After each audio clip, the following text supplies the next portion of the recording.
Pessoal, boa noite. Entramos aqui pontualmente às 19 horas. Assistimos o nosso vídeo de introdução da Full Sail University. Então, estamos com o nosso convidado aqui, um rosto que muita gente já deve conhecer aí do teatro, Marcelo Salvo, com a diretora da Full Sail University no Brasil, a Carol Olival. Carol, apresenta o Marcelo para o pessoal, por favor. Boa noite, Edu. Boa noite, Marcelo. Boa Vamos noite, aqui Carol. começar a nossa live de hoje. Vou apresentar o Marcelo e aí já te passo a palavra, Marcelo, para você contar um pouquinho do teu background. Então, Marcelo Salvo é professor de MBA, tem bastante experiência em vendas e liderança, é especialista em capacitar e desenvolver empresas e equipes para oferecerem um atendimento esperado pelos clientes. Então, a gente vai falar muito hoje disso, né? Desse universo de como fidelizar os nossos clientes e como entregar, imagino, mais ainda do que aquilo, do que o mínimo que eles estão esperando, né? Antes da gente começar, só queria já aproveitar e avisar que a gente vai fazer. Ontem a gente começou essa campanha de sorteio de um VR Box, que é aquele óculos de realidade virtual que você põe o celular dentro. Eu vou colocar aqui nos comentários o nosso link para quem quiser participar desse sorteio, entrar e colocar os dados para a gente poder, no dia 18, fazer esse sorteio entre os participantes. Então, já vou colocar lá nos comentários. Marcelo, por favor, conta um pouquinho, então, para a gente do teu caminho aí, de como que você se encontrou no teatro e hoje está mais no mundo corporativo ou fazendo essas duas coisas juntas. Oi, Carol, obrigado. Edu, obrigado. Vou contar um pouquinho da história. Bem, eu trabalho há 39 anos, né? Esse ano faz 39 anos, é bastante tempo. E dos 19 anos para frente, eu tinha o objetivo de ser ator e fiz um exercício danado de procurar cursos de teatro. Eu estudei no Emílio Fontana, depois fui durante um período fazer teatro com Antunes Filho, no CPT, né, do SESC, e aí eu me formei na Fundação das Artes de São Caetano, conciliando sempre com o mundo corporativo. Então, o que acontece? Com o Antunes Filho não deu para continuar, porque ele exigia o tempo integral, e aí eu parti para um outro caminho, que era a Fundação das Artes de São Caetano, onde, depois de me formar em 1994, eu continuei fazendo peças com o pessoal que eu conheci lá, e foi uma experiência muito positiva na minha vida, em todos os sentidos, o que me ajudou bastante também na área de vendas, que eu trabalho há 32 anos na área de vendas, e depois na gestão de pessoas, que, como eu era uma pessoa muito tímida, o teatro e vendas me ajudou muito a desenvolver esse meu lado e deixar de ter vergonha e encarar as diferenças das pessoas, né? Homem, mulher, as diferenças mesmo, entender isso. E depois eu me formei, essa foi a minha primeira formação. Depois eu me formei em administração de empresa, eu fiz uma pós-graduação em recursos humanos, uma outra em marketing e, por fim, a negociação e vendas na FAAP. E como eu já estava há muito tempo em vendas, eu queria entender se eu não tinha perdido alguma coisa no caminho e precisava aprender mais, e fiz em 2012 a pós-graduação.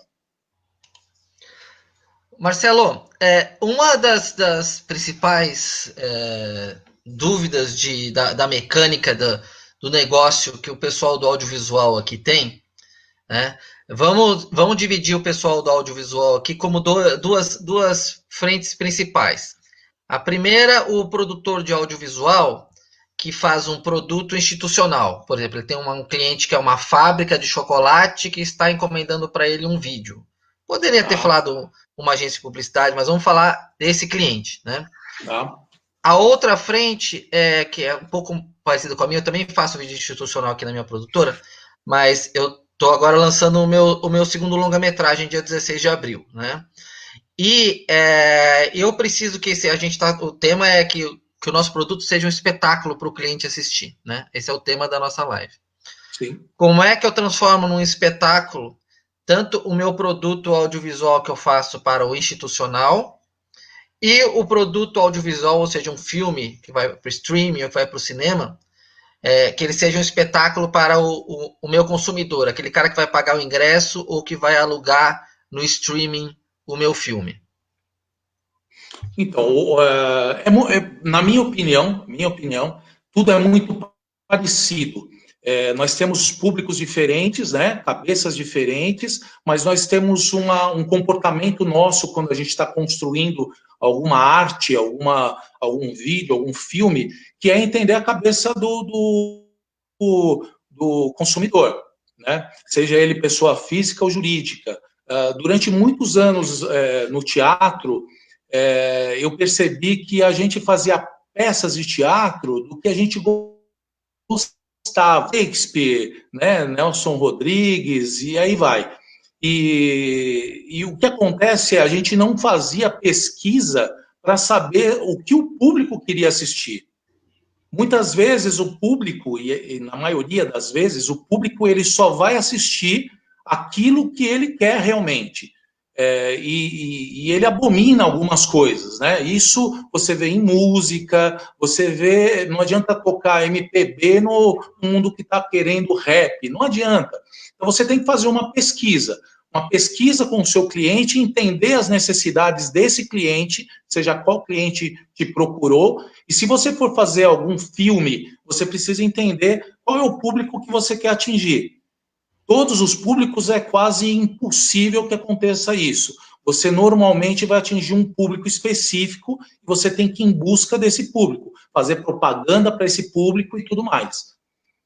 E como é que funciona, Marcelo? Você tem conhecimento? Que eu tenho o primeiro longa que a gente lançou, que é o Diário de um Exorcista, ele ficou no Netflix Mundial durante 18 meses. Primeiro o contrato foi durante 18 meses, agora estão lá negociando, né? Você tem ideia de como funciona o serviço de inteligência do Netflix para avaliar isso, para avaliar se esse é o espetáculo que o cliente dele quer assistir, se esse é o filme que o cliente dele quer assistir, ou isso é uma fórmula da Coca-Cola? Claro, a Netflix tem os algoritmos dele lá de estudar, né? Cada vez que eu estou zapeando no Netflix, se eu simplesmente entro lá para ver a série Vikings, ele já sabe, opa, esse entrou, mas não assistiu. Ficou 15 segundos, né? Como é que você pode dar um mapa disso para a gente, para o pessoal aqui que trabalha com audiovisual, trabalha com cinema, ter uma ideia do que eles vão se deparar quando eles forem vender alguma coisa para esses players grandes? Essa é a chave do tesouro, né, Edu? Não tem muito que você quis comparar com a Coca-Cola. Na realidade, a Coca-Cola vende para todo mundo, né? Para quem quiser abrir as portas lá, e os que não querem ainda, ela banca uma geladeira, alguma coisa assim, que faz com banca alguma propaganda do estabelecimento, alguma coisa que faça o cara querer. E eles não estão nem pensando quem vai querer Coca-Cola, ela já tem uma propaganda lá. Agora, quando a gente fala de Netflix ou qualquer outro streaming ou um filme, né, a gente de cinema, a gente trabalha muito com essa questão do boca a boca. Muitas vezes a gente vê no Netflix muitos documentários que são maravilhosos, filmes, documentários, e vem indicações. Então, a gente nem chega, porque não existe uma propaganda, pelo menos em massa, uma propaganda em massa da Netflix, que faça o público entender o que eles estão colocando lá, o que eles estão lançando. Quem entrar lá vai ver, mas essa visualização que eles veem, eu não acredito que seja a visualização correta para ter um entendimento do público que gostaria de assistir. Eu acredito que eles trabalhar com o público em geral e fazer com que as pessoas traduzam isso e multipliquem isso. Eu acho que tem muito aí, tem duas coisas que eu tô pensando que tem a ver com o que vocês estão falando, né? Que tem o negócio do artista, né? Eu sou arquiteta e eu me lembro que quando eu entrei na faculdade eu falei, nossa, vou fazer prédio, vou fazer casa. E aí Um determinado dia eu me vi olhando o tamanho do diâmetro do corrimão dourado de uma loja que não era o que eu queria de jeito nenhum estar fazendo, mas era a loja do cliente. Aí eu falei, putz, ele tá certo, né? A loja é dele, eu não posso me recusar a colocar o que ele quer na loja dele, porque eu não gosto, porque eu não acho que foi para isso que eu fiz essa carreira. E daí eu falei, pô, eu tô na carreira errada, porque ele tava me incomodando muito. Então, eu acho que tem essa coisa do artista, né, que você falou também, Marcelo, dele se ligar que ele não está fazendo só para, que ele não pode querer fazer uma coisa que ele, né, só para ele precisa fazer essa análise de mercado. E tem até vou postar aqui no link, eu não sei se vocês viram não sei se você conhece também, Edu, uma campanha transmídia do filme do Batman, Dark Knight, que foi, até hoje, ela é uma das maiores campanhas transmídia, que tem eles fizeram várias ativações e o engajamento do público é uma coisa assim, lógico que a gente está falando da marca Batman, né? É isso que eu ia falar, também ajuda, né? Mas milhões de pessoas na rua fazendo ações, fazendo flash mob, fazer fantasiadas de coringa, participando do exército do Coringa, um baita engajamento. Eu acho que mostra isso, né, Marcelo, de você pegar na veia quem Sim. é o teu público e até que ponto o teu público tá disposto a ir, né? Fala, pode falar. Eu ia te fazer uma pergunta emendada aí, que a gente está falando muito do produto final, né? Mas e a jornada da construção do produto, assim, o atendimento em si, né? O processo do desenvolvimento do produto também não tem que acompanhar essa expectativa, não só do cliente final, mas do financiador, da Netflix, né? Onde é que entram esses players todos dentro dessa linha de pensamento? Então, o que eu ia complementar só outro assunto que a gente estava falando, que os Vingadores foi assim também, né? Os Vingadores, eles fizeram uma propaganda bem construída lá nos Estados Unidos. As propagandas aqui no Brasil são mais contidas, né? Então fica difícil da gente entender qual o público que vai gostar disso. Tem umas vias que, se a pessoa não conhecer, ela acaba não sabendo o que vai acontecer. Tem umas vias já pré-definidas, onde as pessoas que são admiradoras desse público, elas sabem onde procurar. Mas não existe uma propaganda em massa mesmo do Brasil, até mesmo porque aqui o negócio de cinema nos Estados Unidos é muito mais forte, né? A fábrica de cinema lá é bem mais... Enfim, o que você me perguntou, essa relação do cliente sempre tem muito a ver com... Vamos olhar para qual cliente? Netflix, beleza. Então, nós vamos construir um filme para ser lançado na Netflix. A gente precisa ter uma interação muito grande com essa máquina Netflix para entender. Eles querem vender tudo. Claro, isso que eles não vão pegar qualquer coisa, mas eles querem vender um pouco de cada coisa. E isso, eles não têm um entendimento, eles querem chegar até sua casa e entregar um portfólio de filmes.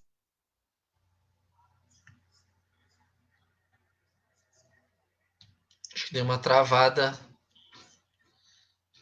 Deu uma travada na live. Pessoal, acho que deu uma travada na live do Marcelo Salvo lá. Deu congelada no vídeo dele.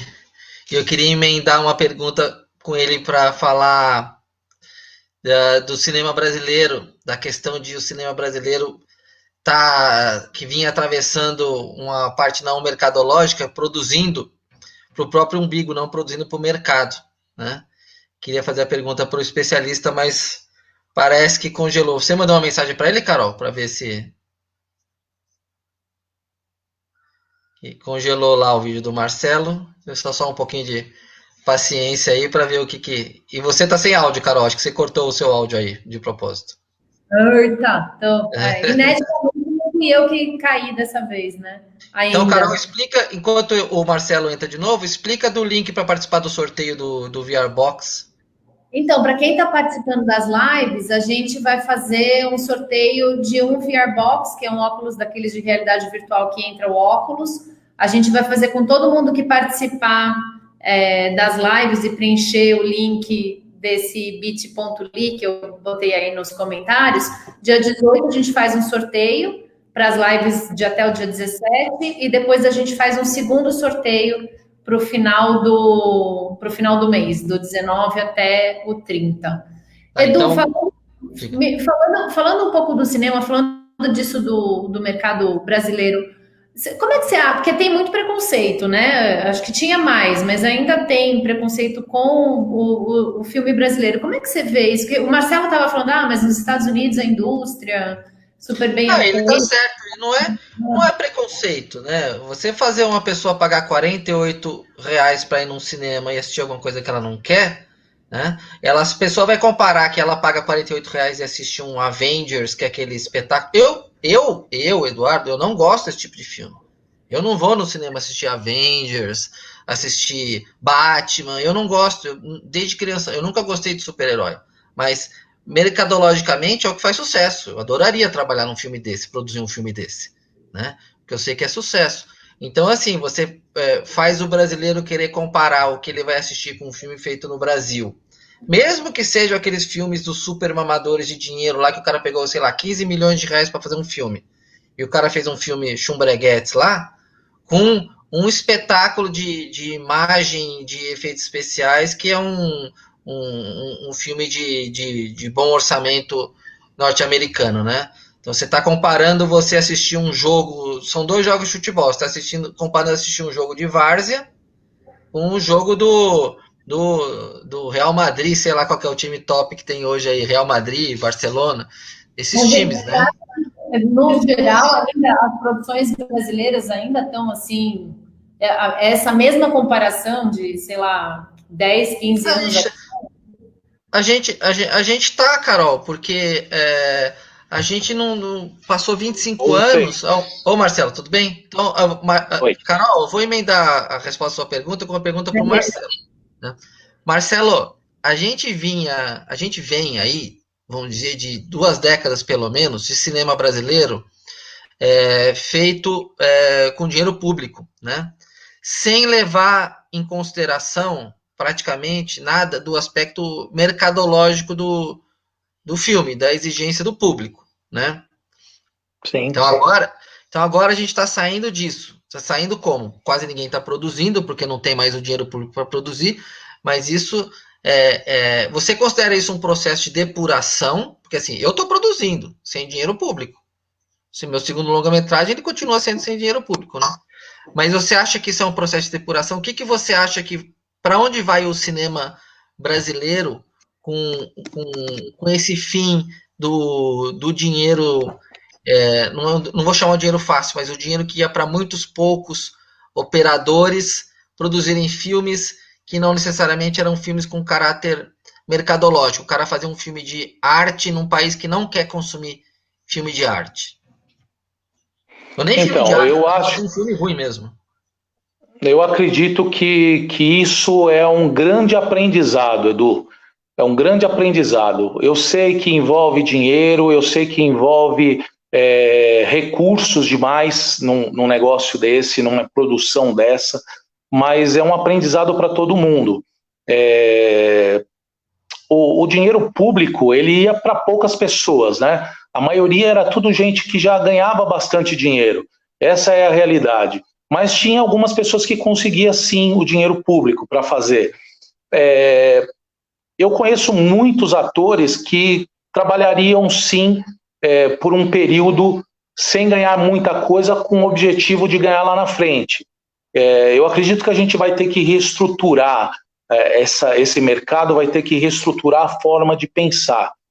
Óbvio que é difícil manter o negócio e colocar gente para filmar, para gravar, o pessoal na frente das câmeras e atrás das câmeras gravar, mas eu acho que esse aprendizado é o que todo mundo está passando em todos os mercados. Muitos mercados também, ele está se reinventando em relação à situação econômica do país e todas essas mudanças que foram de surpresa, né? Então, eu também acredito que lá na frente vai ter uma volta, sim, desse investimento, porque um país sem cultura, sem educação, ele não caminha, né? E a gente precisa, sim, pegar pessoas que estejam interessadas em trabalhar nesse mercado, que não pensando só em grana, e sim em construir algo interessante, porque dá para construir muita coisa interessante sem muita grana, pelo menos por enquanto. Os contratos podem ser feitos diferentemente. Talvez, dependendo da exibição, de como está sendo a reação do público, você ter um percentual aí que seja interessante. Eu não sei, a gente precisa reformular tudo isso. Não tem uma receita de bolo para dizer o que vai ser daqui para frente, porque a gente já aprendeu muita coisa lá atrás que foi na porrada. Artista só aprende na porrada aqui no Brasil. Não existe uma coisa, nunca foi benéfico para o artista, nunca foi. Só quando dá certo é que daí o governo fala, legal, vamos investir porque deu certo. Entendeu? Mas, Marcelo, a gente nós estamos aqui produzindo, nós estamos indo para o nosso, entregamos o nosso segundo longa, o Atração de Risco, estamos indo para o terceiro.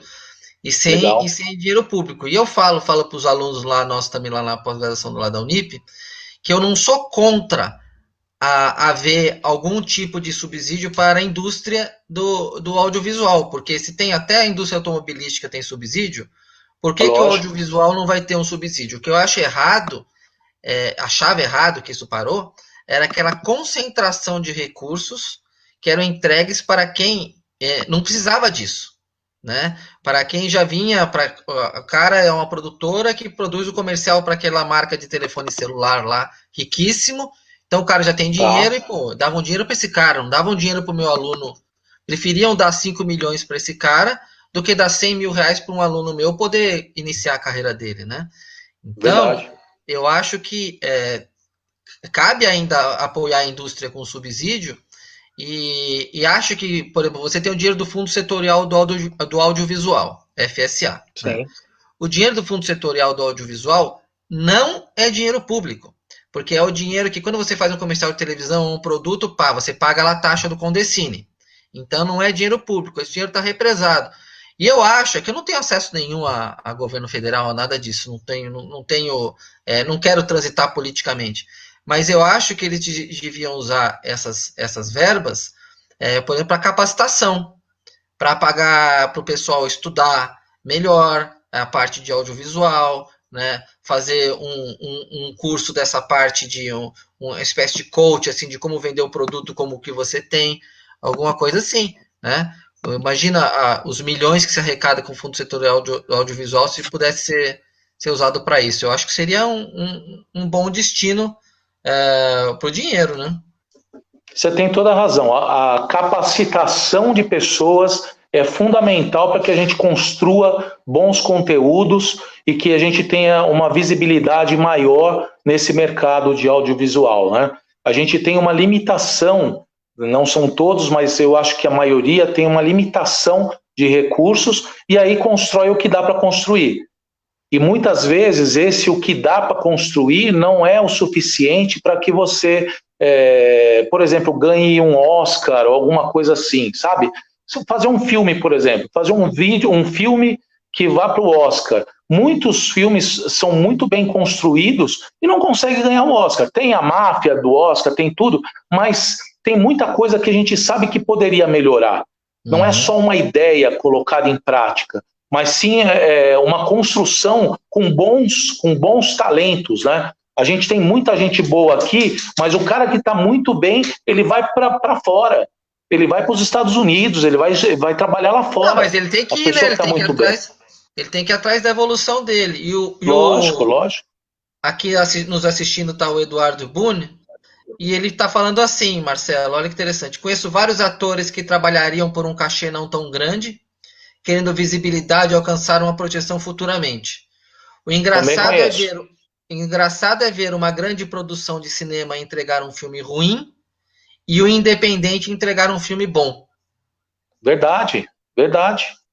Dá para fazer filmes maravilhosos em 4 paredes. Se o texto for bom, se o ator for bom, os atores, as atrizes forem bons, dá para fazer um belo filme. Os americanos fazem belos filmes, os europeus, os argentinos, os chilenos, os coreanos, vários filmes muito bons, e eu tenho certeza que com um investimento muito menor do que a gente imagina. É só querer colocar realmente não só talentos que já estão lá na televisão, alguma coisa assim. Muitos anos da minha vida... Tem muito ator bom que não está naqueles canais de televisão que a gente sabe quais são. Isso, exatamente isso. Esses caras que são artistas, tanto os artistas que trabalham no audiovisual, né, na construção do filme em si, né, na edição disso tudo, tanto esses como os atores que vão lá na frente da câmera, tem muita gente boa que não é aproveitada, e quando é aproveitada, paga uma mixaria para essas pessoas e eles desistem. Parte para o mundo corporativo, que é onde você tem uma possibilidade maior e condições de CLT e tudo mais, que é um negócio que também a gente tem que se reconstruir, porque não vai ser para o resto da vida essa mesma condição. Uhum. Marcelo, você está falando... Foi, Carol. Diga, Carol. Isso não tem a ver com a falta de profissionalização também? Assim, um certo amadorismo em não enxergar a produção de entretenimento, a produção audiovisual como uma corporação, né? Porque assim, no final também todo mundo precisa de dinheiro, todo mundo tem o amor à arte, tem a missão, né? Mas é uma empresa, e aí uma das diferenças que eu vejo transitando muito entre Estados Unidos e Brasil, a gente fala muito de produção audiovisual dos Estados Unidos, mas é uma máquina, né? É corporativo. Sim. Não é isso Sim. que falta, essa visão de negócio? Como é que a gente pode chegar lá? Onde está o pulo do gato? Então, a gente fala do público, né? A gente fala do consumidor. A cabeça do consumidor é bem voltada para o que está na televisão lá. Enquanto eu não vejo a pessoa crescer, né, a aceitação dessa pessoa nas redes sociais, na Rede Globo, em qualquer lugar, se ele crescer, tiver visualização, com grandes comentários no Facebook, no Instagram, ele não é visto. Você pode fazer o que quiser. A chance dele se tornar um vídeo bacana, que tenha muitas visualizações, é muito pequena. As visualizações acabam fazendo com que a pessoa desista de criar conteúdos bons. Eu acredito muito nessa questão que a cabeça das pessoas, a mente delas, tem que mudar. Tem que mudar, e não é só no audiovisual, é em todos os sentidos. A gente vem defendendo muito essa questão, ajude os pequenos, né, por esse momento que a gente está passando, mas não é só agora do coronavírus. Ajude os pequenos também a produzir, ajude os pequenos a também aparecer, ajude os pequenos a se tornarem bons, né? Porque tem muita gente boa, e quando é percebido que é bom, aí vem lá uma grande da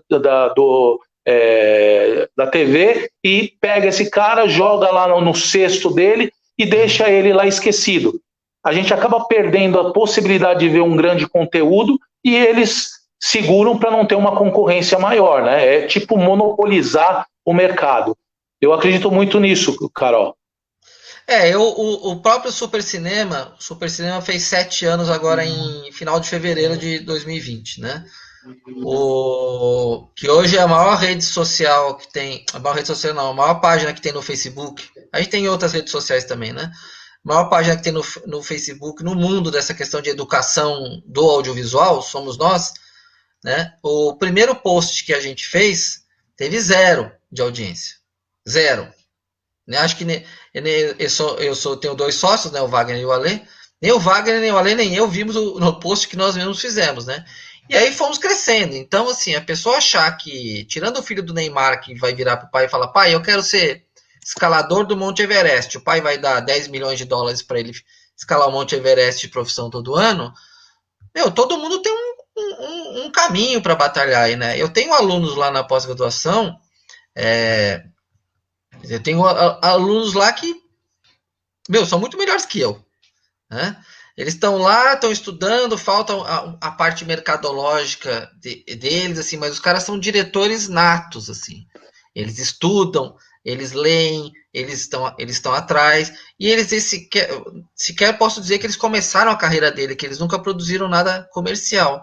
E se você der uma chance para esses caras, né, tô falando, aqueles milhões que davam para diretor XYZ fazer aquele filme, que era sempre aquela atriz de 90 anos da Globo num apartamento velho no Leblon com câncer reclamando da vida, aquele filme que absolutamente ninguém queria ver, né? Não é, como você mesmo fala, Marcelo, não é o espetáculo que o cliente quer comprar. Pô, você pega uma fração disso, dá para essa garotada nova aí que tem saúde para gravar ainda 14 horas por dia e tudo mais, meio esses caras eles vão tirar leite de pedra. Eu acredito nisso.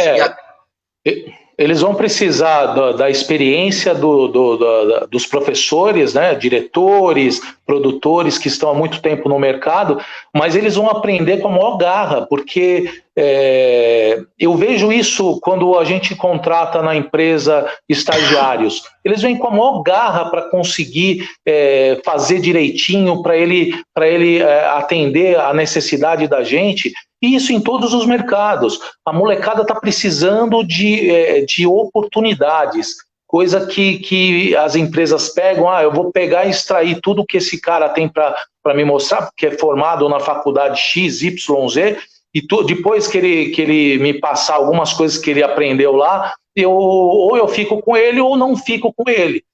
Então não tem a obrigatoriedade de ficar com a pessoa e acaba usando do talento daquela pessoa por um período. Eu acho que tem muita possibilidade de muita gente boa para ser inserida no mercado e muita gente que está estudando muito todos os dias, lendo pra caramba, porque não tem outra coisa senão estudar e ler, e está deixando, e as empresas estão deixando de aproveitar isso, dando valor para essas pessoas, entendeu? Eu acho também que essa mudança de paradigma aí do cinema brasileiro vai abrir porta para esse pessoal novo, né? E eu falo para eles também, tá? Você não, eu precisaria de pelo menos um pequeno investidor, alguma coisa, vai e faz, né? Eu trabalhei um bom tempo com o Zé Mojica Marins, com o Zé do Caixão, aliás, eu trabalho com audiovisual de um jeito ou de outro faz mais de 20 anos, né? Mas cinema mesmo, cinema mesmo, eu comecei a trabalhar em 2008 para 2009 com o Zé Mojica Marins, né? Em 2008 eu ajudei na distribuição do... grande professor, né? Era, e ele falava assim pra gente, o Wagner cuidava da carreira dele, o Wagner meu sócio, era o braço direito do Mojica, né? O Mojica era como se fosse um pai pro Wagner, né? E o Wagner, por sua vez, a pessoa que o Mojica mais confiava na vida era o Wagner, né? O Mojica falava, gente, você sabe como eu fazia filme? Os meus amigos... É isso que eu estava pensando agora. Então, vou te dizer, né? A gente tem muita história do Mojica, um dia a gente tem que fazer uma live só sobre isso, e você vai ser um dos convidados. O Mojica falava assim, eu não tinha grana para fazer meus filmes. Estou falando aí de começo dos anos 70, por exemplo. E olha que ele já tinha 2 longas-metragens. Ele até chegou a ganhar dinheiro, mas o Mojica nunca ligou para dinheiro, nunca soube fazer conta, não olhava cheque, dava cheque para ele, depois cheque no bolso. O Mojica falou assim, então eu queria fazer um filme, tinha uma ideia. Então, tá, mas não tem dinheiro. Então ele fazia assim, ele ia nos amigos dele que trabalham em produtoras e falava, você tem aí uns 4, 5 metros de filme para me dar? Virgem. Aí ele pegava um tanto com outro, emendava e ele tinha o filme para gravar, 35mm, né? E aí tá, aí ele precisava de elenco, ele já tinha o filme, que o filme ia ser muitas daquelas coisas, aquelas trecheiras que ele fazia, né? Sim, ele ia na boca do lixo aqui, chegava uma prostituta e falava assim, quer fazer um filme para mim? Eu não quero fazer filme erótico. Não é filme erótico, é um filme de terror, só que umas aranhas vão dar no seu corpo. Ela falou, tá bom, quanto você vai pagar? Não vou pagar nada, te pago uma coxinha. Mas é cinema. Você vai aparecer no filme Zé Mojica Marins. Pô, topava. A moça topava ir pro filme. E assim outros atores, ele chamava os amigos dele, Mário Lima, também já falecido, que estava em quase todos os filmes do Mojica. Não, vamos fazer. arrumava, ele filmava, ele ia no laboratório revelar, ele alugava a sala de cinema e ele punha o rolo, operava o projetor e ficava e dividia a bilheteria com o dono do cinema. Quer dizer, então ele fazia acontecer. E nisso ele fez 90 longas metragens, né? Então, batia o escanteio e corria para cabecear. Só que marcava um gol. Marcava o gol. Né? Sim, sim. E viveu disso e ficou famoso fazendo isso. Fez muita. Ele mesmo sabe que ele fez muita coisa sem valor, assim, artístico nenhum, né? Tem muita coisa que ele fez que realmente não é interessante. Mas eu falo isso para a moçada, e eu mesmo para quem não é novo, porque eu comecei a trabalhar com cinema já velho, posso dizer isso, né? Hoje você não precisa filmar com película, você filma com uma câmera que você já vê o resultado ali, você não tem que esperar depois. Esses caras que tinham que esperar depois e revelar e ver como que é, esses caras eram realmente valentes, né? Mestres, né? Mestres. Hoje a gente pode filmar com celular, né? Pois é. Celular de capacidade mesmo, a gente consegue filmar e fazer um filme até que interessante. Então, Marcelo, a gente já está quase 40 minutos de live aqui, e a gente tinha prometido para você meia hora, me diz assim, para a gente finalizar, para quem está iniciando mesmo no audiovisual, o cara que, vamos falar o seguinte, o cara só tem esse celular, mas é um celular bom, que filma com uma qualidade boa, assim, o que você diria para ele conseguir transformar o filme dele num espetáculo que o cliente quer assistir? Então, o que eu posso dizer é o seguinte, é o que normalmente eu fiz durante muito tempo e normalmente eu faço ainda em algumas coisas que eu produzo também. Primeiro, entender qual é a cabeça e qual é o público que ele quer atingir. Qual é a cabeça desse público? O que eles querem? Mas se você quer fazer algo interessante, já sabe esse público, sabe que tem público, já tem o número de pessoas interessantes lá nas suas redes sociais, onde você vai colocar esse vídeo, esse trabalho, o primeiro passo é buscar gente de talento. Gente que pode estar do seu lado, porque sozinho é muito difícil que você construa alguma coisa interessante. E também é difícil que você conheça tudo. Você normalmente não vai conhecer tudo. Você vai saber fazer muitas coisas, que nem o Zé do Caixão aí fez, né? Mas talvez meia boca. E talvez você conheça pessoas que possam te ajudar nas outras vertentes que você não detém tanto conhecimento.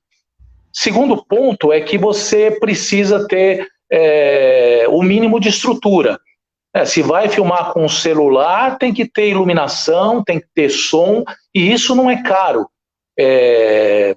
Não que seja barato, mas não é caro. Você consegue produzir coisas, mas precisa ter esses talentos que vão saber mexer com essas coisas. Marcelo, saber mexer com a iluminação. Eu só queria, a hora que você falou disso, que não é caro, eu só queria falar uma coisa que também acho que é pertinente, essa colocação. Eu falo também para o pessoal que se você quer ser vai ter essa história de cinema ou de audiovisual como profissão, você não pode imaginar que você não vai investir nada. Né? Verdade, você não pode imaginar que você não vai nem investir em tempo e nem algum dinheiro, porque se você quer ser um costureiro, você vai ter que investir, você vai ter que comprar uma máquina de costura. Se você quer montar uma loja de doces, você vai comprar balcão, você vai comprar estoque. Então, assim, não existe o não investir em nada, não é? Verdade. A gente tem muita gente que sonha com isso, né? Eu quero fazer alguma coisa, mas não coloca no papel. Normalmente a gente fala, vamos fazer um vídeo para falar de um tal assunto. Se você não roteirizar esse vídeo, falar, vou falar qualquer coisa, o que vier na cabeça, não sei o quê, porque eu tenho conhecimento, pode ter certeza que não vai ser legal. Vai ter muitos erros. E mesmo com roteiro, você vai ter erros também. Só que você consegue ter um caminho, né? Você tem que ter o seu foco, a determinação de fazer, persistência em passar por cima de todos os problemas, mas esse foco é principal, é saber onde você quer chegar. se você sabe onde você quer chegar e tem todas as ferramentas para chegar e pessoas boas do seu lado, a chance é muito grande que você consiga fazer alguma coisa atraente, alguma coisa que abra um espaço. Porque se você verificar, a gente tem muita coisa ruim também no mercado. Mesmo aqueles que investem, às vezes eu vejo propaganda de televisão e eu falo assim, caramba, alguma empresa pagou por isso. Eu, que não tenho esse conhecimento, eu conseguiria fazer algo bem melhor, bem melhor. Eu, que não tenho conhecimento, e as empresas pagam. Porque não tá, tem empresas que aceitam qualquer coisa e tem público que aceita qualquer coisa. Mas se você fizer um trabalho de qualidade, vai ter muita gente que aceita e não vai ser qualquer coisa. Vai ser algo de qualidade e que vai abrir espaço lá na frente. Porque, no fundo, o que o cliente quer é ser surpreendido por algo que ele não sabe o que é. São as necessidades implícitas. Ele não sabe o que é, o que ele quer. E se você surpreender esses caras, esse cara vai te seguir sempre. Isso acontece com a Disney, acontece com qualquer lugar. Qualquer pessoa, qualquer empresa. Se você surpreender, ele vai querer ter você do lado sempre. E Marcelo, você concorda? Carol, já passo para você encerrar, tá? Mas é que essa pergunta eu quero fazer pro Marcelo antes da gente encerrar. E você concorda que, quando a gente está falando aqui de audiovisual, que é uma profissão meio de apaixonados, né? Porque eu não consigo ver um apaixonado em contabilidade. Eu mesmo tenho contador. Mas não consigo imaginar o cara apaixonado em contabilidade, por exemplo. Né? Eu não consigo ver um cara apaixonado em ser telemarketing, né? E o audiovisual costuma ser uma profissão de apaixonados e apaixonadas. Tanto que lá na pós-graduação em direção audiovisual lá da Unip, a gente está com muitas alunas novas, né? Tá equilibrando a proporção de homens e mulheres no curso. As mulheres estão procurando muito isso. As mulheres têm uma visão de mundo diferenciada e tudo mais, e elas estão querendo colocar isso em imagens e som, né?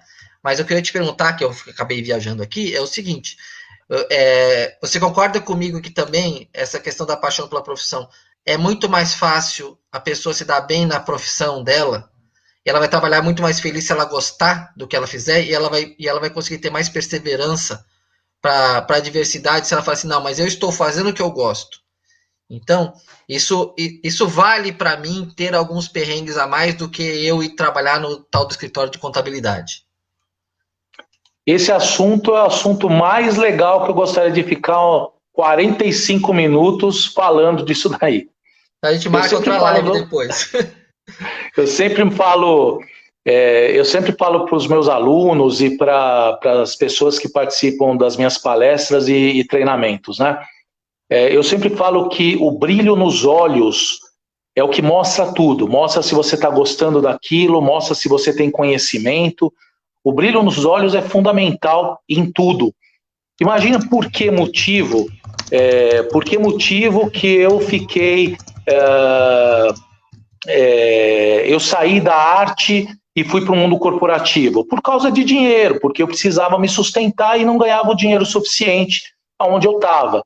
Mas eu trouxe para o meu mundo aquilo que era fundamental para mim.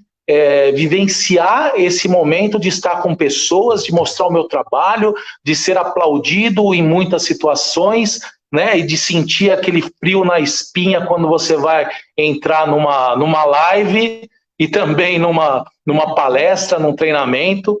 Enfim, o que eu acho importante é que as pessoas façam o que elas gostam de fazer. E se não faz o que gosta de fazer, que comece a achar algum caminho dentro daquilo que sobrou para ela fazer. Eu, quando entrei em vendas com 19 anos, eu não gostava de vendas, não gostava de cobrar, não gostava de nada em relação à área comercial. E, com o tempo, eu fui apreciando a arte de vender, a arte de se relacionar, a arte de estar com pessoas e ajudar essas pessoas entregando soluções de qualidade. Tudo isso faz com que as pessoas te aplaudam de certa forma, não levantando e batendo palmas, mas que elas, o olhar delas mostra que você está entregando alguma coisa interessante e que está ajudando ela em algum momento. Então, o brilho nos olhos, para mim, é fundamental. A pessoa tem que gostar do que faz ou fazer o que gosta. Ou uma coisa ou outra. E tem que vender, né, Marcelo? Porque vender, se você não vender, você não viabiliza as coisas que você gosta, né? É isso aí. Carol, suas considerações finais aqui, porque o Marcelo vai mandar uma bomba para cá. Como eu damos com ele meia hora, já estamos em 48 minutos. É super legal do brilho no olho, porque acho que é fundamental até para os contadores, né, Edu? Sim. Eu não sei se é capaz que tenha algum contador. Tem, lógico que tem. Ana Maria Cosme, obrigado do seu comentário, Ana Maria Cosme. E o brilho dos olhos do contador dá até um bom título de um filme, né? O brilho nos olhos do contador. Tem gente que estuda física, tem gente que estuda química. Então, não, mas física é legal. Eu gostaria de ter feito física na faculdade. Fui fazer administração de empresas. Eu dormi em todas as aulas. Não lembro de absolutamente nada. Não aproveitei nada. E meu diploma está guardado aqui embaixo do monte de toalha que eu tenho aqui. Meu diploma de bacharel em administração de empresas. Né? Eu acho que tem tudo fazer o que ama, né? E daí buscar os seus caminhos. Achei muito legal essa perspectiva. Concordo 100%. Marcelo, suas palavras finais, por favor, para o nosso público aqui do audiovisual. Eu quero agradecer essa oportunidade de poder dividir um pouco do conhecimento, da experiência ou da minha simples opinião sobre o assunto. Sou cinéfilo pra caramba, teve momentos na minha vida que eu acho que eu assisti mais filmes do que o Rubens Ervaldo Filho.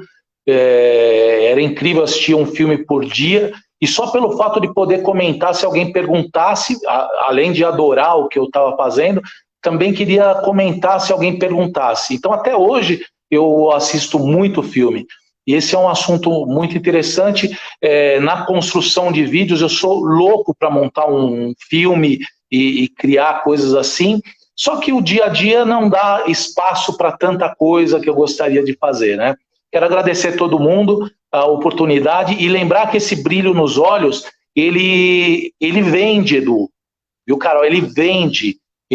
Quando você está com brilho nos olhos, falando daquilo que você ama, as pessoas compram o seu brilho, compram aquilo que eles enxergam nos seus olhos. Não precisa falar muito. Só você falar com gosto e falar com prazer, com tesão mesmo do que você está falando, você vende tudo o que você quiser. Obrigado. Porque mostra também que você acredita no que você está vendendo, né? Porque um vendedor que não acredita, que ele não consegue passar para o cliente que ele acredita no que ele está vendendo, ele não vai vender. Né? Não é o vendedor do carro que o cara fica com medo de comprar o carro, que não vai conseguir chegar em Santos, vai quebrar no meio do caminho. É isso aí. É isso aí. Então, obrigado, Carol. Obrigado, Marcelo. Gente, muito boa noite, muito obrigada. E amanhã tem mais, né? Amanhã estaremos aqui de novo às 7 horas. Carol, posta o link de novo do óculos VR, por favor. Do sorteio do óculos. E explica o que é também para a gente encerrar. Então, estamos fazendo o sorteio de um óculos, um VR Box, que é aquele óculos de realidade virtual, que a gente assiste colocando o celular dentro. E para participar do sorteio que vai acontecer no dia 18, é só preencher o link que eu vou postar aqui nos comentários. E aí, no dia 18, a gente faz o sorteio e avisa todo mundo de quem que ganhou esse óculos. A gente vai fazer um agora no dia 18 e um outro no dia 1º de maio para as lives que acontecerem depois do dia 18. Então, estou pondo aqui link para concorrer ao VR Box. Está nos comentários e aí a gente vai se falando. Então é isso. Muito obrigado, Marcelo, mais uma vez. Valeu. Obrigado por sua presença. Obrigado, Carol. E amanhã nós estamos de volta aqui, né, Carol? Boa sorte para todo mundo aí. Obrigado. Tchau. Obrigado, Marcelo. Tchau. Tchau. Gente, boa noite. Boa noite. Tchau. Boa noite.